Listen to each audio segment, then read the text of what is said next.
çekip gidecek. Yaşamıyor gayet. Balık sana gelmiyor adam.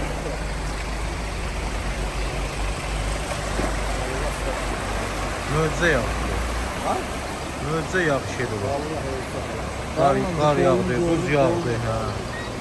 Sel de kutu hamısı gelir zaman. Zamanın evine, hamısı zamanın evine gidiyor. Yukarıdan gelen su, kanalizası yok diye. Hamısı gelir zamanı. Arkadan su kanadı sonra gerek yok. Yoğun olur, bir de yukarıdan olsa. Gerek olur.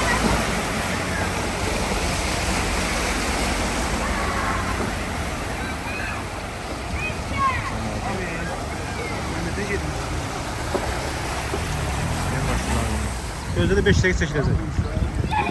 Gözden çekilecek. Bana etlenemezsiniz.